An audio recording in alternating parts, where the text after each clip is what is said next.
Yeah, and then she has a little tiny canoe in there. Show us that. Where she put in there, and she had a note. I lost the note somewhere. She says, now you can paddle your own canoe. That's great.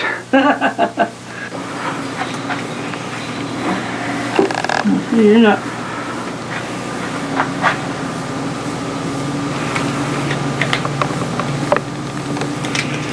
Now I do this because the grains are running different ways, so this will have to tear.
As long as the red light's on in there, it's on. Right.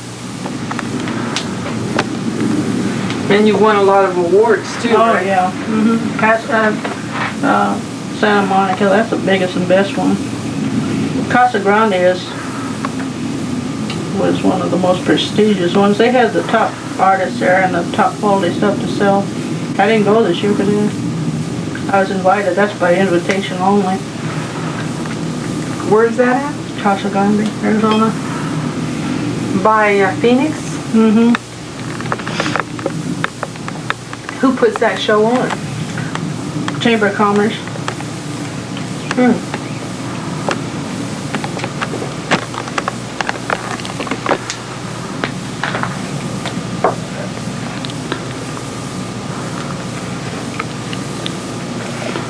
But the most fun we had that I can think of all of Palos, we went the first year I went to Honolulu.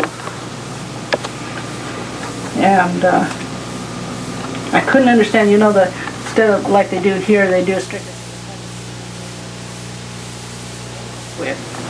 It's just like an ant line going back and forth to the vans. Mm-hmm. And I said to my brother, I said, why do they keep going back and forth there? And he just kind of grinned, well, they're going to get their beer, you know. But I looked up, and here's this Japanese guy. Honest to God, he couldn't have been more than 5'4", and with his camera, he never missed a lick. He was right in there dancing with him. It was so comical. And then they did the 49er, which I never heard. Yeah, I'd never heard the 49er. Well, I had my foot a tapping. I said to my brother, I said, where'd that come from? The powwow song? Yeah, and he said, that's a 49er. And which story have you heard about the 49er? Well, this one was because most of the servicemen on the island, see, there's about 3,000 live over there. They fell in love with it, and then there's no prejudice or anything. They just fell into line with it. He was an immersion Marine. His was one of the only ships during World War II that wasn't hit in Guadalcanal. Wow. But I didn't hear from him for 3 months. They went to Australia. And nobody knew the Red Cross by now, because I was only 17 years old, and I was getting a check from him to take care of my sister and brothers. Because had your mom died? No, they were separated. Oh. And being typical Indian, she wouldn't leave, you know. Boy.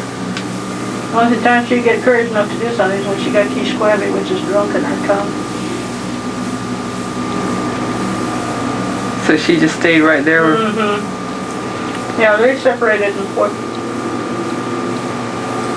41. Did he remarry? No, they never divorced. He was Catholic. Oh. So he was already out here. Yeah, we come out here. I come out here to go to school in 1942 to go to high school and college. Where'd you go? I went to Emerson Junior High School. I went to University High School, and then I went to Santa Monica Junior College. And I went to an airline college. I'm running out of quills. Do you need some? Yeah, if you would, please. Okay. Sorry, Patrick. When you were growing up, were there still people around who spoke the old language? When I was growing up, that's all was spoken. Really? Yeah, my grandparents didn't speak but a very few words of English. My mother was the only one in the family to marry outside of she married a white man. She was the first and only one to marry a white man. But even though my father was white, he spoke their tongue fluently. Really? Mm-hmm. That's amazing. Oh, the Indians just loved it. When I went back and my dad lived out here down the foot of that hill, so he didn't have electricity or running water. But there's an Indian well down there, and he'd have the water, put pipes down there so the water would heat up during the day. Mm-hmm. And then he'd take his bath down there. And then if it wasn't hot, why then he would just build a fire under that tub to make his water warm. Mm-hmm. I took it back there because they was having a wake back there. I don't know if they do the same thing here, but yeah, they still have 3 days and 3 nights. And I showed the picture of Dad down there. These Indians, I knew who he was. The word for white person in our tongue is Chimukaman. Kiwezi is old man, Chimukaman is white man. And I just kept saying Kiwezi, Chimukaman, and Ramage. I'd hear the name because that's my dad's name. Last name was Ramage. And no teeth in the front, the old ones, you know, just laughing up the storm. And I asked Aunt Louise because I can understand only some of the language because we moved away from the village when Mom and Dad got married. And she says, he's still making, see, my dad used to make beer. And they thought he was still making home brew out here. so that was his bathhouse and bathtub. But they just knew he was making beer out here. And so he lived up in that house, that white house on the hill? There was another house over here. I had torn down, that little wooden house. Oh. He started working on this just before he got phlebitis real bad. Had to have 1 foot amputated. Then he died. He got complications. What about the house up on the hill, the little white one? That was, it's too windy up there. It just, so he moved down here. But that's the house you lived in when you first moved up here, that white one on the hill? I never lived up, no, No, we moved into this, I got pictures of us building this room here. And then in 1970 I put that kitchen on. See, this used to be our weekend home. Oh. We'd come out here from the city on weekends. And now you just hear it, it's nice. Yeah. Okay, there's the crossing of the arrows. Yeah.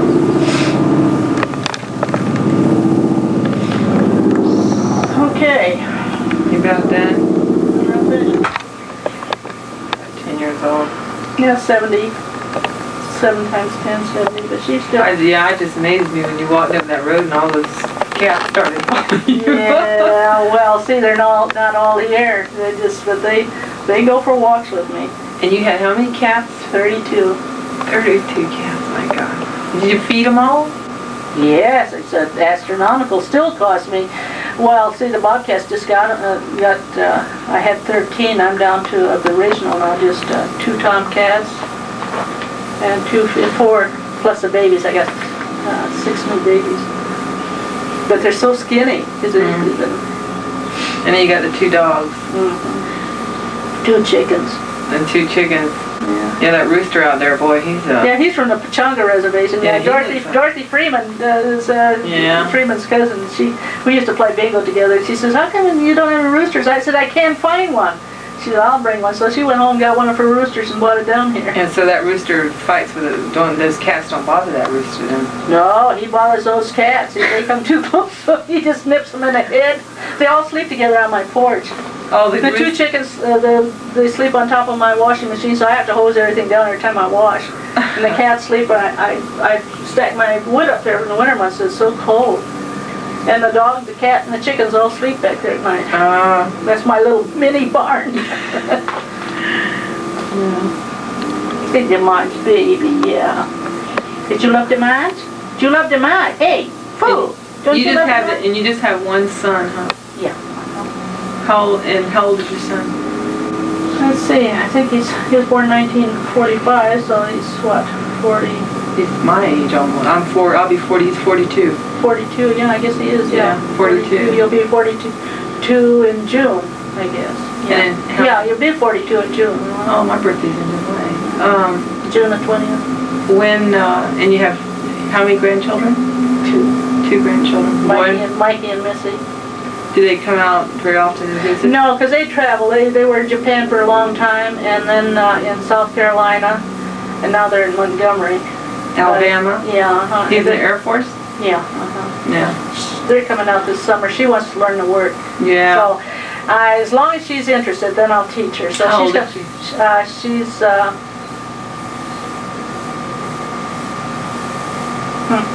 isn't that terrible, my own 14. 14. But that's the right age. And if Mhm. she wants to learn, then she'll learn. Yeah. But if I said, "No, I want you to learn," that'd be different. But she told her mom she wants to learn my Yeah. grandma's work. So I told her, I said, "Well, come out this summer, this next summer, because this summer is pretty well." And I'll teach her. I'll probably have my grandson come out too and teach him too, because men do this work too. Oh, they do? Yeah. Oh, I didn't know that. Yeah, one of the finest quill workers there is up in our area. He's not as old as I am. He does that. And that book up there is one of his quill boxes that I showed you. Uh-huh. It's one of his. Oh, I didn't know that. That's good to know. Well, see, the winter months are so long. There's nothing for them to do. That's what they do. They do all of this in the winter months because it's they're closed in from the snow and there's nothing they can do. So they just sit up in daytime hours and all work on that. Men used to just whittle mostly, but some of them do quill work. Oh. And some of the best work up there is done by an Indian fellow. I've not met him. I know of his family, but and maybe this next year I'll spend more time up there. This year arthritis hit me so bad, so it's hard for me to get around. But coming year, I'll dress accordingly. So if your grandkids learn, then that'll be another 60, 80 years that somebody will know how to do it. Yes, I'm hoping. I have one niece that's possibly interested in it. She used to make earrings, but that's mostly beadwork. That's not really quill work. And she's been wanting to, and I said, "Roseanne, when you're ready, you know where I live. Come on out and do it. You're welcome anytime." So there's a possibility that she'll do it. But you start forcing this on somebody, and then it's resentful. And, Do you think it's important? Do you want to make sure that it's left? oh, I'd love for it. It made me happy that Missy wants to learn how to do it. And it's not that complicated. You'll see. Yeah.